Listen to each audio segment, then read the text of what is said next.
장에서는 특수한 구조의 성격 병리, 즉 자기애성 성격의 진단 및 정신분석 치료에 대한 앞의 연구를 계속할 것이다. 최근 들어 이 병리적 성격 구조에 대한 정의와 정신분석이 치료적 선택으로 적절한지에 대하여 점차 의견 일치를 보이고 있다. 그러나 이 집단의 기술적, 임상적 특징에 대해서는 일치가 늘어나고 있지만 기저의 상위심리학적 가정과 정신분석적 치료 양식에서 최적의 기법적 접근이 무엇인지에 대해서는 서로 의견이 엇갈리고 있다. 특히 자기애성 성격 장애의 정신분석 치료 접근에 대한 코엇의 접근은 필자가 앞서 기술한 접근과 매우 다르다. 필자의 접근은 아브라함, 자콥슨, 리비에르, 로젠필드, 타르타코프, 반더왈스와 좀 더 가깝다. 따라서 이 장에서 필자는 자기애성 성격을 이해하고 치료하는 데 있어서 필자의 이론과 코엇의 접근이 일치하는 점 및 불일치하는 점에 초점을 맞춰 기술해 보겠다. 컴버그는 자기애성 성격 장애자에 대한 접근을 여러 학자들 얘기를 하고 있지만 가장 본인이 염두에 두고 있는 코웃의 이론과 자기 이론을 여기서 비교할 거예요. 그런데 여기서 어떤 코웃이 자기 심리학 쪽에서 시작을 한 분이기 때문에 컴버그가 코웃의 자기 심리학적인 입장과 자기의 입장을 비교를 하는데 사실은 조금 더 의미 있는 것은 코웃과 동등하게 조금 비중을 둬서 비교해야 될 게 스파티니스의 현대 정신분석학과 같이 이렇게 봐줘야 될 거예요. 그래서 우리가 코웃 공부한 게 꽤 됐는데 코웃 얘기를 또 리마인드 하면서 아마 가을 학기쯤에서 우리가 코웃을 한번 되돌아가서 또 공부를 하는 것도 방법일 거예요. 우선 오늘은 자기애성 성격의 이제 클리니컬한 측면을 보는 거니까 여기서 컴버그 얘기를 우선 좀 듣는 시간 갖죠. 네, 성격 장애의 특성 유형으로서 자기애성 성격 장애의 임상적 특징. 자기애성 성격 장애의 임상적 특징에 관해서는 코엇의 관점과 필자가 앞서 언급한 다른 저자 및 필자의 관점이 모두 일치한다. 필자가 보기에 자기애성 성격 장애가 있는 내담자는 지나치게 자기에 몰두해 있고 표면적으로는 사회적 적응을 잘하고 효율적으로 보이지만 다른 사람과의 내적인 관계가 심하게 왜곡되어 있다. 그들은 강한 야망, 거대 환상, 열등감, 외적 숭배나 찬사에 과도하게 의존하는 양상을 다양하게 나타낸다. 그리고 지루함, 공허함을 느끼면서 빛남, 부, 권력, 미에 대한 갈망을 끊임없이 추구하지만 남을 사랑하고 남에게 관심을 갖는 능력은 심하게 결핍되어 있다. 이들이 피상적으로는 사회적 적응을 잘하는 것을 고려해 볼 때 타인을 공감하고 이해할 수 있는 능력이 그렇게 결핍되어 있다는 것은 놀라움으로 다가오곤 한다. 자신에 대한 만성적인 불확실함과 불만, 타인에 대한 의식적 혹은 무의식적인 착취와 무례함 또한 이 내담자들의 특징이다. 필자의 기술이 코엇의 이론과 다른 것 중 하나는 이런 많은 내담자가 피상적으로는 적응적으로 행동함과도 불구하고 내적 대상의 속성이 병리적임을 필자가 강조한다는 것이다. 이에 덧붙여 필자는 이들의 정서적 삶의 주된 특징이 만성적이며 강렬한 시기와 이 시기에 대한 방어, 특히 평가절하, 전능한 통제, 자기애적 철수라는 것을 강조한다. 이 자기애성 성격 장애, 경계성 장애 및 정신병의 관계. 이 점에 대하여 필자와 코엇의 접근 사이에는 중요한 차이가 있다. 코엇은 자기애성 성격 장애를 정신병 및 경계성 상태와 구별하였지만 정신분열증적 정신병과 경계선 사례를 구별하지는 않았다. 그러나 필자는 자기애성 성격의 방어 기제는 경계선 성격 구조와 매우 비슷하면서도 어떤 점에서는 아주 다르다고 생각하는데 이에 대하여 아래에서 살펴보겠다. 또한 필자는 코엇의 이론과는 대조적으로 경계선 성격 구조와 정신병 성격 구조 간에는 중요한 구조적 차이가 있다고 보고 있으며 경계선 장애에 대한 치료 선택으로 정신분석을 배제하지는 않는다. 자기애성 성격과 경계선 장애의 방어 기제에서 유사점은 이들이 분열이나 원시적 해리 기제를 주로 쓰기 때문에 해리되거나 분열된 자아 상태가 공존한다는 것이다. 그래서 오만한 거대성, 수줍음, 열등감 등이 서로 영향을 주지 않으면서 공존할 수 있다. 이런 분열 기제들은 특히 투사적 격리 시 원시적이고 병리적인 이상화, 전능한 통제, 자기애적 철수와 평가절하 등으로 유지되고 강화된다. 역동적 관점에서 본다면 성기기적 요구와 전성기기적 요구가 병리적으로 응축되어 전성기기적, 특히 구강기적 공격성에 의해 지배적인 영향을 받는 것이 자기애성 성격과 경계선 성격 구조의 일반적인 특성이다. 이와 관련하여 포엿이 의식은 되지만 분열되어 나간 거대성의 측면들의 존재를 인식하고 심층적으로 서로 다른 성격 태도가 나란히 존재하는 것을 자세히 기술하면서 분석가는 분열되어 나간 부분의 중심 부분과 연결시킬 필요가 있다고 한 것은 흥미로운 부분이다. 그러니까 코엇은 임상 실제에서 분열이 주로 방어 기제로 사용된다는 인식은 한 것이다. 비록 이를 자아의 구조 발달을 촉진하는 특정한 힘과 연결시키지는 않았지만 말이다. 자기애성 성격 구조와 경계선 성격 구조 간의 차이는 자기애성 성격에는 비록 매우 병리적이고 거대하지만 통합된 자기가 있다는 것이다. 필자가 이전에 제안했듯이 이 거대 자기는 현실적 자기와 이상적 대상의 어떤 측면들이 병적으로 응축된 것이다. 현실적 자기는 어린 시절의 경험에서 강화를 받았던 아이의 특별함이고 이상적 자기는 권력, 전능한 미에 대한 환상과 자기상으로 이는 어린아이가 경험하는 심한 구강기적 좌절과 분노와 시기심을 보완해준다. 이상적 대상은 끊임없이 주고 끊임없이 사랑하고 받아주는 부모에 대한 환상으로 아이의 현실 경험과 대조된다. 즉 평가절하된 실제 부모상의 대체물이다. 필자는 여기서 코엇이 제안한 거대작이라는 용어를 채택하겠다. 왜냐하면 이것이 필자가 얼마 전에 병리적 자기구조라고 언급한 것 혹은 로젠필드가 전능한 미친 자기라고 부른 것의 임상적 함의를 더 잘 표현해 준다고 생각하기 때문이다. 이 통합된 병리적 거대 자기는 정상적인 자기 개념이 통합되지 못한 것을 보완해 주는데 이렇게 정상적인 자기 개념이 통합되지 못한 것은 기저의 경계선 성격 구조의 일부이다. 이것은 이런 내담자가 분열 기제 및 이와 관련된 원시적 방어 기제를 주로 구사하고 대상 표상의 통합이 결여되어 있음에도 불구하고 비교적 자아 기능이 좋고 피상적으로는 적응을 잘하는 모순을 설명해 준다. 이 병리적인 거대 자기는 이전에 언급한 대로 임상 장면에서 대부분의 저자들이 많이 관찰하는 현상에서 잘 나타난다. 그러나 코엇과 필자는 이 거대 자기의 기원과 관련해서 기본적인 관점이 서로 다르다. 즉 코엇은 이것이 원초적인 정상적 원시적 자기에 고착된 것이라고 보는 반면 필자는 이것이 정상적 유아의 나르시즘과는 정확히 다른 병리적 구조를 가지고 있다고 본다. 이 견해의 차이에서 알아보기 전에 특별한 내담자 집단을 언급할 필요가 있다. 필자가 보기에 이들은 경계성 성격 구조와 병리적 거대자기의 발달 간의 밀접한 관계를 가장 잘 예시해준다. 이들은 명백한 자기애성 성격 구조임에도 불구하고 필자가 명백한 경계선이라고 부르는 수준, 즉 경계선 성격 구조의 특징인 일반적 자아 취약성 현상과 함께 앞서 언급한 유사한 방어기제 양상을 일반적으로 보이는 자기애성 성격 장애자이다. 이 자기애성 내담자는 불안에 대한 내성이 심하게 결여되어 있고 충동 통제력이 일반적으로 약하고 승화할 수 있는 통로가 놀랄 만큼 부재하며 심리 검사상에서 1차 과정 사고가 분명히 드러나고 전이 정신병을 발달시키는 경향을 보인다. 이런 내담자는 병리적 자기애적 구조가 사회적 기능을 잘할 수 있을 만큼 충분히 통합되어 있지 않기 때문에 보통 분석이 부적합한 것으로 되어 있다.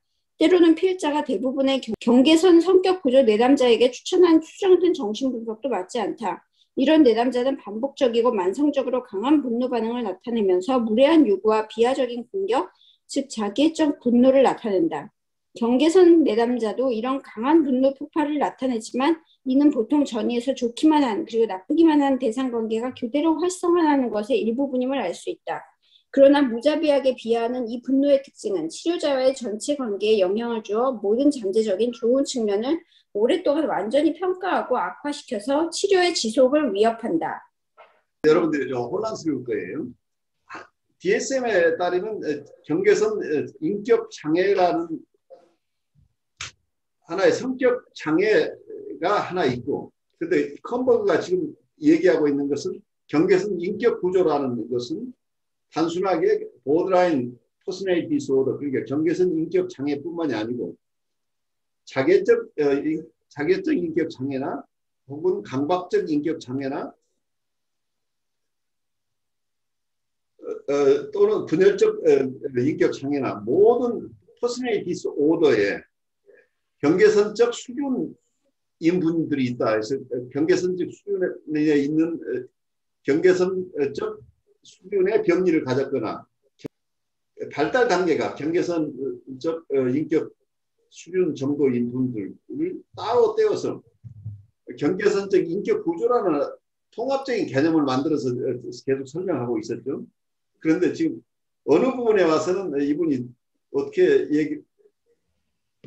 여기서 자기애선 성격 장애라고 하는 경계선 이분 중에는 경계선적 자기애선 성격 장애 중에 경계선적 수준에 있는 분이 있고 신경증적 레벨에 있는 분이 있고 정신증적 그러니까 사이카틱 레벨, 보드라인 레벨 혹은 뉴라틱 레벨 이렇게 구별될 수 있는데 마치 어떨 때는 그러니까 이 두 개념을 경우에 따라서 섞어서 쓰고 있기 때문에 혼란스러워요. 하나는 자개선 성격 장애와 같은 레벨에서 경계선 성격 장애라고 하는 이런 개념으로 쓰고 있어요. 그런데 이 교재 전반부에서 쭉 써왔던 개념은 경계선 인격 구조라는 개념을 가지고 경계선이라는 용어를 쓰고 있기 때문에 보더라인 퍼스널리티 오버이제이션이라는 개념을 굉장히 포괄적인 상위 개념으로 쓰고 있는 거죠. DSM-5가 DSM의 최근 버전인데 거기에서는 퍼스널리티 디스오더스를 굉장히 여러 개로 구별을 해요. 첫 번째가 패러노이드 퍼스널리티 디스오더 그리고 그 다음에 스키조이드 퍼스널리티 디스오더 그러니까 처음에 패러노이드라고 하는 편집적 성격 장애 그리고 스키조이드 퍼스널리티 디스오더는 우리가 분열적 성격 장애라고 표현하고 있고 그리고 여기서 스키조 타입 퍼스널리티 디스오더 엔티소셜 퍼스널리티 디스오더 그리고 그 다음에 보드라인 퍼스널리티 디스오더라는 게 이 퍼스널리티 디스오더들 중에 하나로 여기 포함되어 있다는 얘기예요.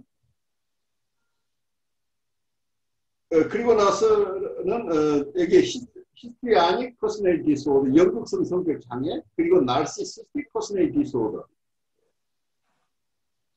이런 식으로 여러 개 다양한 퍼스널리티 디스오더 중에 보드라인 퍼스널리티 디스오더라고 하면은 여기서 자기적 성격 장애자하고 논리적으로 동등한 어떤 레벨에서 인격 장애 중에 하나로 분류될 때는 이게 이 두 가지가 서로 여기서 이걸 대조할 수가 있겠죠.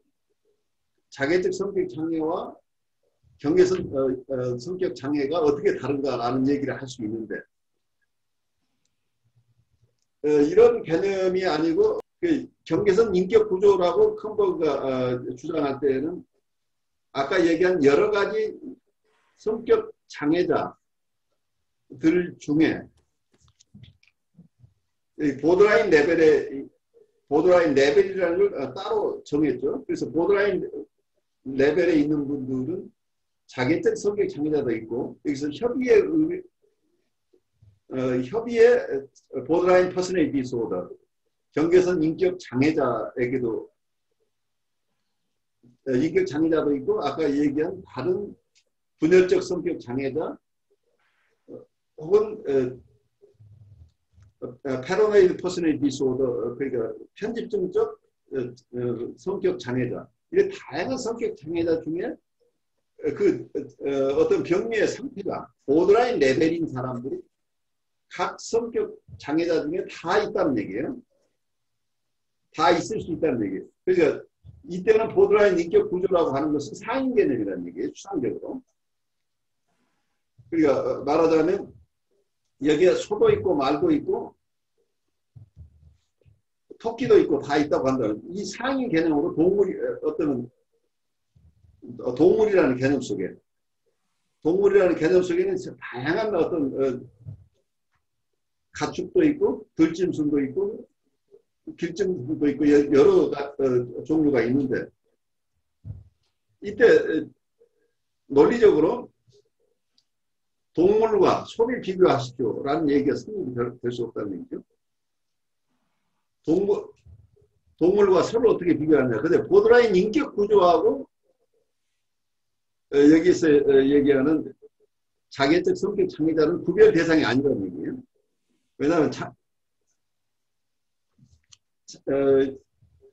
자기애적 성격, 자기애적 인격 장애자 중에는 보더라인 인격 구조 레벨의 환자도 있고, 어떤 분은 정신증적 레벨에 있는 분도 있고, 뉴라티안 레벨에 있는 분도 있다. 이걸 전체적으로 그중에 자기애적 성격 장애자 중에 여러 레벨이 있는데 그중에 하나가 보더라인 인격 구조 레벨이라고 본다면, 이때 이 보더라인 개념은 서로 비교할 수 없는 것이라는 얘기예요.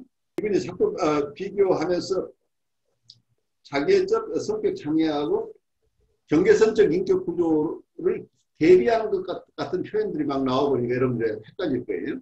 근데 여기서는 아까 보더라인 퍼스널리티 디스오더라고 명명하는 그런 구체적인 경계선 인격 장애라고 명명하는 그런 그룹하고 자기애적 성격 장애라고 하는 것을 이렇게 구별할 때는 이게 구별할 수 있는데, 상위 개념하고 구별할 때는 구별할 수 없어서 이 개념을 이렇게 자꾸 쓰면서 여러분들이 더 혼란스러울 수 있는 거죠. 제가 표현하는 것을 여러분 이해하시겠나요? 논리적으로 맞자 어떨 때는 정확하게 하지 않으면 애써서 이분이 작업하고 있는 경계선적 인격 구조에 대한 이론들이 좀 무색하게 된다는 얘기예요. 다음 사례는 이렇게 전개된 과정을 잘 예시해준다. 내담자는 20대 초반의 미혼 여성으로 비교적 전형적인 자기애성 성격의 소유자였는데 학업 수행과 사회적 관계에 점차로 문제가 심해지면서 정신과 병원에 왔다. 그녀는 성적으로 문란한 경향이 있었는데 그녀가 완전히 통제할 수 없으면 어떤 남자와도 관계를 끊는 경향이 있었다. 그녀의 부모 모두 자기애적이었고 철수되어 있으며 약간의 반사회적 경향성을 보였다. 위의 언니는 반사회적 경향성 때문에 치료를 받고 있었다. 내담자가 타인과 의미 있는 관계를 맺지 못하는 것은 유치원 때부터 시작되었고 사회 환경을 통제하고 조정하려는 어머니의 중재 노력으로 좀 나아졌다가 내담자의 사회생활, 직업, 성관계가 혼란스러워지면서 정점에 달했다. 치료가 시작된 지 2달 동안 내담자는 치료자와 모든 치료진을 미묘하게 평가절하했고 계속적으로 치료진을 조정하고 분열시키려는 양상을 주려 보였다. 그러나 치료자가 일주일간 내담자를 잊어버리는 일이 있었는데 그 후 내담자는 평가절하를 해도 어느 정도 통제했던 데서 마구 화내고 분노하는 것으로 바뀌었다. 치료진이 가까스로 그녀의 부모에게 2달 후면 퇴원할 수 있을 것이라고 노력했음에도 불구하고 말이다. 이 기간 내내 내담자는 지속적인 공격과 평가절하, 다시 말해 자기애적 분노를 치료자에게 나타냈는데 이는 표현적 접근으로는 치료될 수 없었다. 자기애성 성격의 경우 구강기적 공격성을 둘러싼 갈등과 관련된 원시적 대상관계에 대한 방어를 분석에서 충분히 다룬다면 나중 치료 단계의 전이에서 이러한 분노 반응을 보일 수도 있다. 간혹 이전에는 대부분 무관심하지만 온화하고 외적으로 잘 통제된 자기애성 성격이 이렇게 공공연하고 만성적으로 화를 내는 사람으로 바뀐다는 것은 아주 놀라울 수 있다. 그러나 보통 이는 치료가 아주 진전된 단계에서만 작업해 나갈 수 있으며 중요한 진전이 있음을 나타낸다고 할 수 있다. 이와 관련해서 이런 내담자의 과거사를 세심하게 분석해보면 이들이 과거에 분노 발작과 공격적 폭발을 보였음을 알 수 있는데 이는 그들이 좌절되었을 때 특히 그들이 안전하게 상황을 통제할 수 있다고 느낀 조건에서 그리고 더 커서는 그들이 분노 대상에 대해서 스스로 우월하다고 느끼거나 이들을 통제할 수 있다고 느낄 때이다. 그러므로 자기애적 분노가 초기의 임상 증상의 일부로 나타내는 사례와 외적으로 경계선 수준에서 기능하는 자기애성 성격에서 이 분노가 치료의 후기 단계에서 병리적 나르시시즘을 해결하는 과정의 일부로 발달되는 사례를 비교해보면 상황이 다르다. 처음부터 그리고 공공연히 자기애적 분노를 표현하는 것은 치료에 심각한 위협이 될 수 있다. 경계선 수준에서 기능하는 자기애성 성격의 소유자가 반사회적 양상이나 성적 이용 대상에게 공공연한 신체적 폭력을 행사하는 것과 같은 강한 가학적 경향이 있는 성도착을 보이는 사례는 극히 위험할 수 있다. 또한 반사회적 행동을 나타내는 자기애성 성격 구조의 청소년이 이런 분노 반응을 보일 수 있다. 외적으로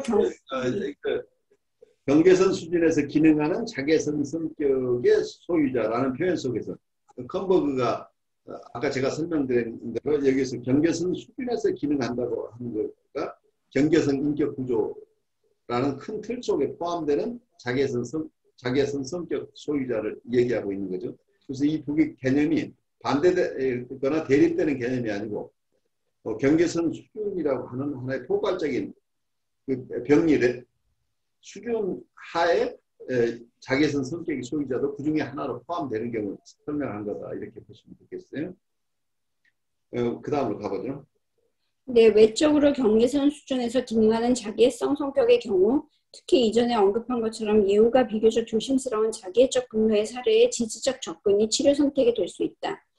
이상적으로 치료는 필자가 이전에 제안한 대로 경계선 내담자를 치료할 때 필요한 일반적인 접근법, 즉 자기애적 분노의 기원뿐 아니라 전이에서 이를 표현함으로써 얻는 2차적 이득에 대해서도 지속적으로 해석하고 해석 방법만으로 이런 2차적 이득을 피할 수 없을 때는 한계를 설정하는 접근법으로 바뀔 수도 있다. 이런 방법으로 내담자의 외적인 삶을 구조화하는 게 가능하면, 즉 자기애적 분노의 행동화가 통제되고 치료 상황이 보호되어 분석가가 비교적 중립적인 입장을 유지할 수 있으며 분석가를 향한 공격성을 표현하는 방어적 기능을 체계적으로 해석하는 것이 가능하면 궁극적으로는 자기애적 분노를 해결할 수 있다. 이런 분노 반응은 원시적 공격성의 직접적 표현이기도 하지만 방어적인 기능, 즉 분석가에 대한 원시적인 공포, 분석가에 대한 압도적인 죄책감, 분리불안으로부터 내담자를 보호해주는 기능도 한다. 자기애적 분노가 치료의 후기에 드러나는 자기애성 성격 내담자의 경우, 전기에 나타나는 경우에 비해 전이에서 그 분노의 기원과 기능을 분석하는 것이 덜 어렵다.